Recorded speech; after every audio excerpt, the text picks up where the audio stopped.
Halo, perkenalkan nama saya Fadil Kurnisa dengan NIM 443231110021.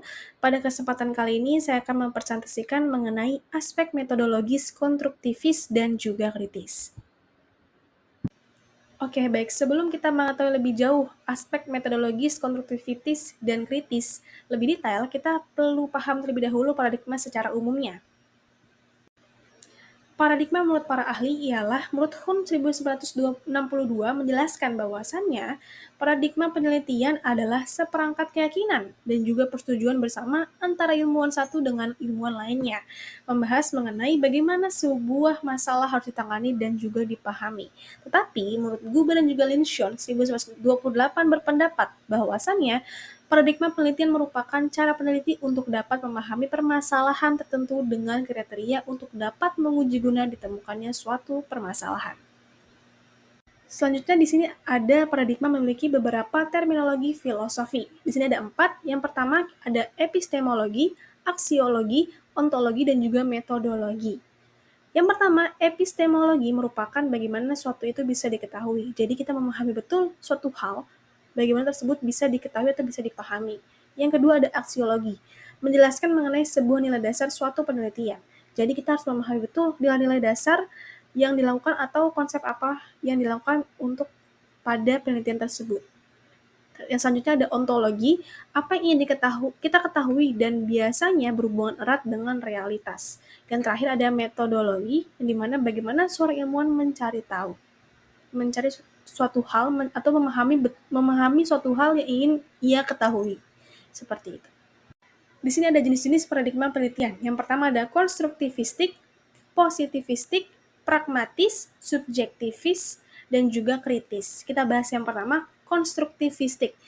Dengan mempercayai bahwasannya tidak ada kebenaran atau realitas tunggal. Jadi, setiap realitas itu juga harus ditafsirkan dan setiap penafsiran itu pasti memiliki perbedaan. Jadi, mau banyaknya realitas yang nanti ditafsirkan pasti memiliki penafsiran yang hasilnya itu berbeda dari realitas-realitas lainnya, kayak gitu.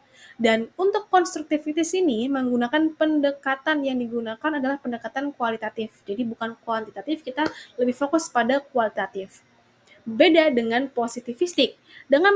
Kalau positivistik ini dengan mempercayai bahwasannya terdapat kebenaran tunggal, jadi cuma satu dari sebuah kejadian atau pandangan. Jadi setiap kejadian atau pandangan itu dia memiliki kebenaran yang tunggal. Dan realitas pada positivistik ini bisa diukur dengan metode yang terpercaya dan juga valid. Dan untuk pendekatan yang dilakukan ini adalah penggunaan pendekatan kuantitatif. Jadi berbeda ya teman-teman dengan konstruktivistik memiliki kualitatif, dan tapi kalau positivistik ini menggunakan metode kuantitatif. Selanjutnya di sini ada pragmatis, di mana dengan mempercayai bahwasannya kenyataan atau realitas itu bisa diperdebatkan atau diinterpretasi. Oleh sebab itu, cara terbaik yang dipakai dalam penelitian merupakan menemukan solusi dari setiap masalah yang akan datang. Jadi, pendekatan dilakukan ini menggunakan perpaduan antara kuantitatif dan juga kualitatif. Berbeda dengan yang tadi sebelumnya, hanya memakai salah satu pendekatan, tapi untuk di pragmatis ini kita memakai dua perpaduan pendekatan, yaitu kuantitatif dan juga kualitatif. Assalamualaikum warahmatullahi wabarakatuh. Perkenalkan sebelumnya nama saya Sasanesti. Di sini saya akan melanjutkan presentasi dari rekan saya sebelumnya mengenai paradigma telaah metodologis dan filosofis. Nah, yang pertama ini metode sendiri berasal dari bahasa Yunani, yaitu meta, metodos, dan logos. Meta berarti menuju, melalui, dan mengikuti. Kemudian ada metodos yang berarti jalan atau cara. Kemudian ada logos yang berarti studi tentang. Nah, oleh karena itu nih metodologi tidak lagi sekedar kumpulan cara yang diterima, tetapi berupa kajian tentang metode yang terbuka, luas untuk mengkaji, mendebat, dan merefleksi cara kerja suatu ilmu. Sedangkan paradigma sendiri berarti pola, model, skema, dan pemahaman aspek-aspek tertentu berdasarkan realitas atau kenyataan yang dikaji. Nah, ini menurut Kuhn, paradigma itu menunjuk kepada dua hal, yaitu suatu pandangan dan suatu perilaku dari suatu entitas yang mencakup metodologi, instrumen, sampai aksiologi serta pendukung paradigma. Nah, selain itu, menurut Lincoln, Guba, dan Swan pada tahun 2000, paradigma tentang metodologi sangat diperlukan karena di dalamnya itu terdapat komponen ontologi, epistemologi, dan aksiologi untuk melakukan pembedaan antar metodologi pada tatanan metateoritis. Nah, ontologi ini berarti mempertanyakan apa, epistemologi mempertanyakan bagaimana, aksiologi mempertanyakan untuk apa. Selanjutnya ini ada tentang telaah filosofis yang merupakan studi tentang pertanyaan mendasar tentang hakikat realitas, pengetahuan, dan nilai. Pada dasarnya, pendekatan filosofis adalah cara pandang untuk menjelaskan sesuatu yang mempertanyakan apa, bagaimana, dan untuk apa. Seperti halnya sudah dijelaskan sebelumnya, sehingga dapat melakukan pemecahan masalah. Yang kemudian, dalam proses studi atau telah filosofisnya ini dapat menganalisis konsep, definisi, argumen, dan masalah. Nah, kemudian ini ada dalam ilmu komunikasi sendiri, telah filosofis itu berdasarkan pada 3 elemen di atas, yaitu ontologis, di mana berarti dapat menelaah keberadaan mengenai apa yang dikaji oleh ilmu komunikasi atau objek komunikasinya. Kemudian ini berdasarkan elemen epistemologis, dilihat dari bagaimana cara ilmu komunikasi dalam memperoleh kebenaran ilmiahnya. Terakhir ini ada berdasarkan elemen aksiologi, berarti ilmu secara filosofisnya berupaya menelaah ilmunya dari segi asas kegunaan ilmu pengetahuan bagi kesejahteraan umat manusia. Cukup sekian dari saya, selanjutnya akan disampaikan oleh rekan saya selanjutnya. Terima kasih. Wassalamualaikum warahmatullahi wabarakatuh. Assalamualaikum warahmatullahi wabarakatuh. Saya Ismail Lubis dari kelompok 7 yang membahas mengenai aspek metodologis, konstruktivis, dan kritis. Adapun di sini saya akan membahas pada subbahasan pendekatan konstruktivis, riset media, dan budaya cyber. Langsung saja, yang pertama yang akan dibahas yaitu mengenai paradigma konstruktivis. Paradigma konstruktivis ialah paradigma di mana kebenaran suatu realitas sosial dilihat sebagai hasil konstruksi sosial, dan kebenaran suatu realitas sosial bersifat relatif. Pendekatan ini, khususnya pada kajian ilmu komunikasi, selalu melihat bagaimana sebuah pesan atau produk senantiasa melewati proses konstruksi dan tentunya melibatkan subjektivitas pelaku. Menurut Butsi pada tahun 2019 mengatakan bahwa asumsi dasar dalam pendekatan ini adalah realitas itu tidak dibentuk secara alamiah atau ilmiah, namun tidak juga turun karena campur tangan Tuhan, tapi sebaliknya, ia dibentuk dan dikonstruksi. Kemudian terkait media dan budaya cyber. Media cyber adalah alat atau sarana komunikasi dengan menggunakan jaringan internet atau bentuk komunikasi yang ada di dunia maya. Media digital mempengaruhi kehidupan manusia sehingga melahirkan budaya baru dalam masyarakat. Contoh budaya baru yang muncul ialah munculnya bahasa internet yang terdiri dari NetSpeak dan NetLingo. NetSpeak sendiri diartikan sebagai pembicaraan yang seolah-olah penulisan. Contohnya kata OTW ketika kita mengirim pesan chat melalui WhatsApp yang berarti seseorang berbicara pada kita bahwa ia sedang dalam perjalanan. Kemudian ada juga NetLingo. NetLingo yaitu penulisan teks yang seolah-olah sedang berbicara atau mewakili ungkapan ketika berbicara. Contohnya yaitu penggunaan huruf kapital pada teks yang mewakili cara berbicara marah atau tegas seseorang. Kemudian terkait pendekatan konstruktivis untuk riset dan budaya cyber, media digital yang saat ini menjadi bagian penting dalam masyarakat melahirkan budaya dan fenomena baru dalam masyarakat. Hal ini berarti adanya pula ladang penelitian baru bagi ilmu sosial. Holmes pada tahun 2012 dalam bukunya Media, Teknologi, dan Masyarakat mengatakan bahwa orang yang hidup dalam information society tidak hanya bertemu dan menggunakan teknologi-teknologi informasi dan komunikasi, melainkan cara tindakan mereka semakin dibingkai oleh teknologi tersebut. Cara berinteraksi tentunya dilandasi oleh nilai-nilai yang telah terkonstruksi di dalam diri digital native sebagai sebuah determinasi dari penggunaan teknologi media baru. Oleh karena itu, keberadaan sebuah konten pada media sosial atau keberadaan seseorang sebagai individu di media sosial merupakan hasil dari konstruksi realitas seseorang. Pandangan tersebut merupakan peluang bagi paradigma konstruktivis agar dapat memperkaya varian alternatif sekaligus kontrol bagi penelitian paradigma klasik. Seperti diketahui bahwa asumsi dasar dalam pendekatan konstruktivis adalah realitas itu tidak dibentuk secara ilmiah.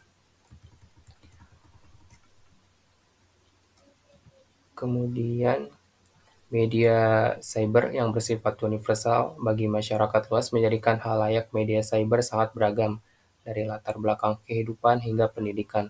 Oleh karena itu, konstruksi yang hadir dalam media sosial bisa sangat beragam.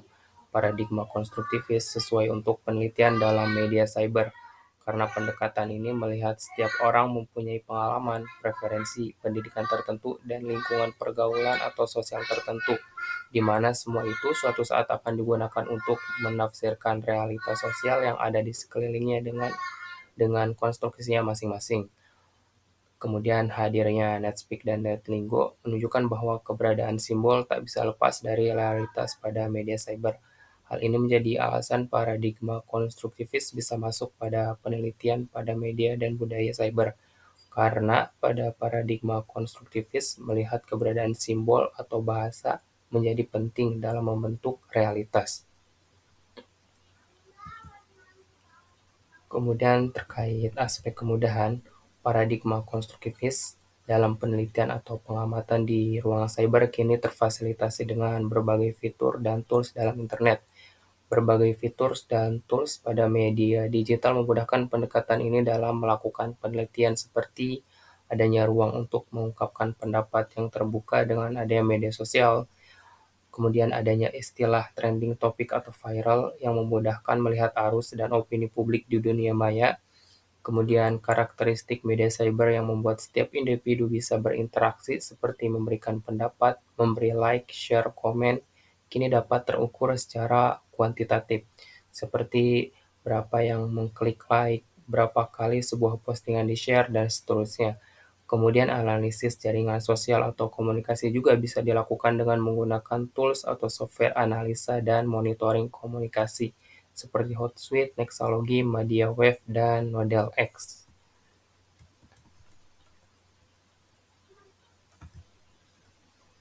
Kemudian dalam penerapannya, dalam aplikasi metodologis pendekatan konstruktivis ini bisa dilihat dari analisa framing. Analisa framing mendapat ruang yang cukup luas pada media cyber karena adanya konvergensi media pada media cyber. Media massa pun kini hadir dalam ruang cyber yang menjadikan objek penelitian analisa framing menjadi cukup luas. Ada pula metode pendekatan penelitian di internet secara kualitatif, yaitu etnografi atau dikenal dengan istilah etnografi virtual. Etnografi adalah metode etnografi di dunia virtual dengan objek penelitiannya adalah kelompok dan budaya yang terjadi pada media sosial.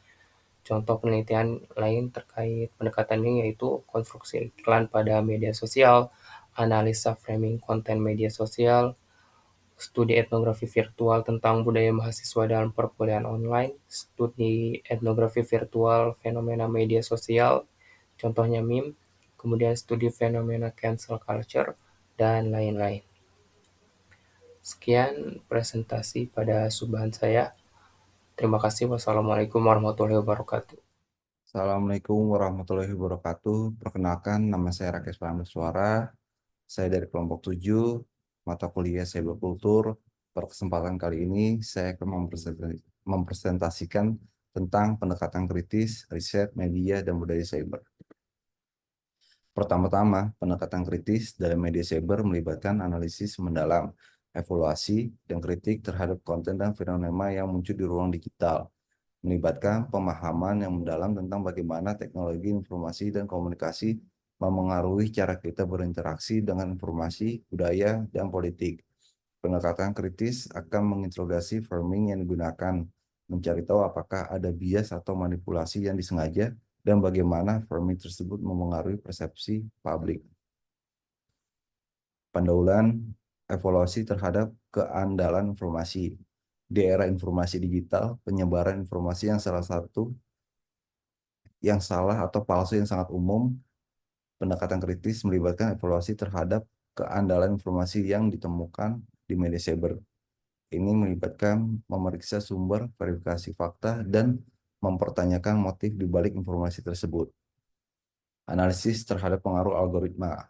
Algoritma platform media sosial memainkan peran penting dalam menentukan konten apa yang muncul di feed pengguna.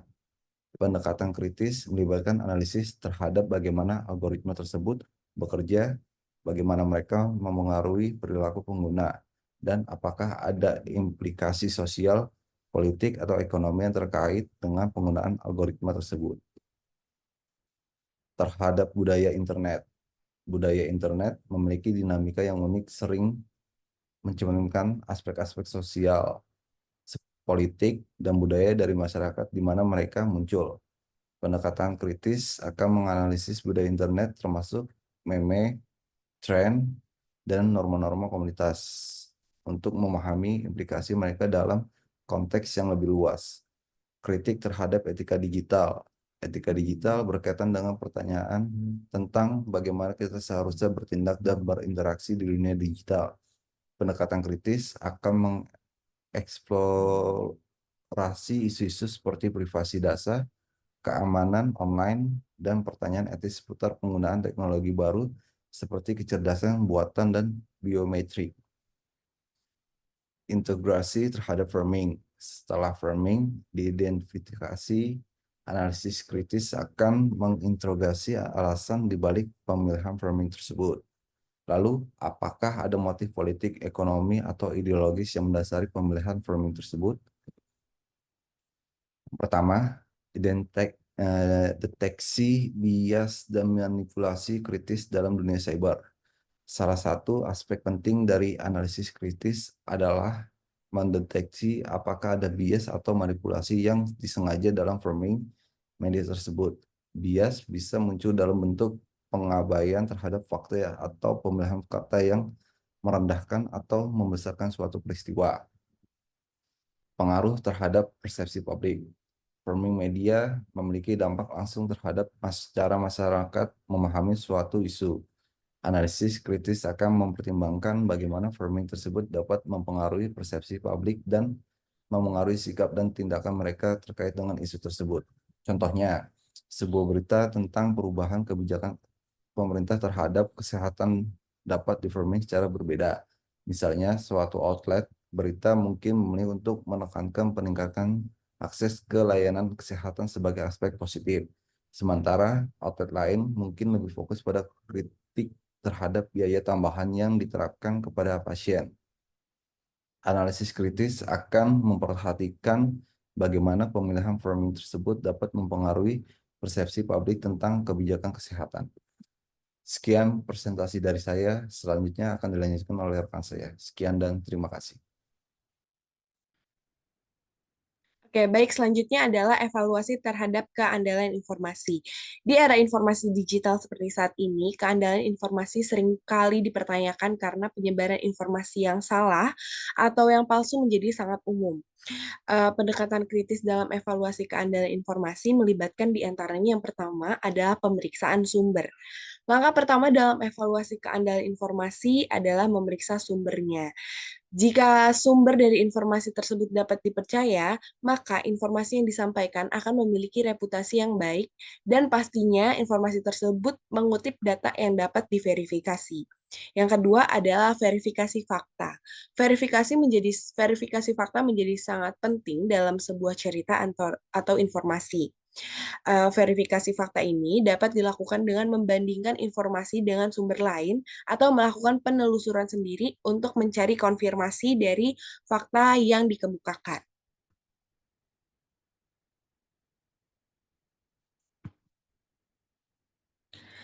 Kemudian memeriksa motif. Analisis kritis juga akan mempertanyakan motif di balik informasi yang disajikan. Apakah ada kepentingan politik, ekonomi, atau ideologis yang mungkin mempengaruhi keandalan informasi tersebut. Kemudian adalah pentingnya konteks. Evaluasi keandalan informasi juga memperhitungkan konteks di mana informasi tersebut disajikan. Apakah ada aspek-aspek tertentu dari konteks yang mempengaruhi interpretasi informasi tersebut? Seperti contohnya, sebuah gambar yang viral di media sosial mungkin menunjukkan peristiwa tertentu, tapi tanpa konteks yang memadai, penggunaan mungkin salah memahami apa yang sebenarnya terjadi. Analisis kritis informasi, tambahan yang diberikan, dan apa ada motif tertentu di balik penyebarannya. Analisis isi terhadap pengaruh algoritma. Algoritma platform media sosial memainkan peran penting dalam menentukan konten apa yang muncul di feeds penggunanya. Pendekatan kritis tersebut melibatkan yang pertama pemahaman terhadap algoritma. Penting untuk memahami bagaimana algoritma platform media sosial bekerja dan faktor-faktor apa saja yang mempengaruhi keputusan mereka dalam menampilkan konten kepada para penggunanya. Kemudian adalah analisis dampak penggunaan algoritma. Analisis kritis akan mengevaluasi dampak penggunaan algoritma terhadap perilaku penggunanya, termasuk bagaimana algoritma tersebut dapat mempengaruhi cara kita berinteraksi dengan informasi, budaya, dan juga politik di ruang digital. Implikasi politik dan ekonomi. Algoritma media sosial dapat memiliki implementasi yang luas terhadap masyarakat, politik, dan juga ekonomi. Analisis kritis akan mempertimbangkan implikasi tersebut termasuk masalah seperti filter bubble, polarisasi, dan juga ekonomi perhatian. Contohnya, algoritma YouTube yang dirancang untuk meningkatkan tingkat retensi pengguna dapat menghasilkan rekomendasi video yang semakin ekstrim atau mengesampingkan pandangan yang berbeda, memperdalam polarisasi opini. Analisis kritis akan menyoroti bagaimana algoritma ini dapat mempengaruhi cara kita berinteraksi dengan informasi dan budaya di platform tersebut.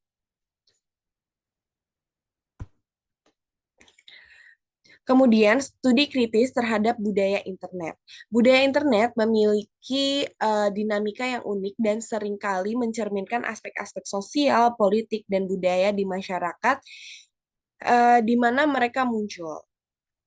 Analisis tren dan norma-norma komunitas. Studi kritis akan menganalisis tren dan norma-norma komunitas di dalam budaya internet untuk memahami bagaimana mereka berkembang dan mempengaruhi perilaku online.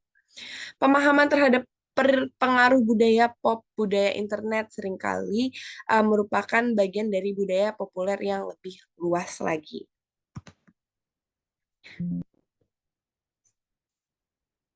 Sekian presentasi dari kelompok kami, kurang lebihnya kami mohon maaf. Wabillahi taufiq wal hidayah. Wassalamualaikum warahmatullahi wabarakatuh.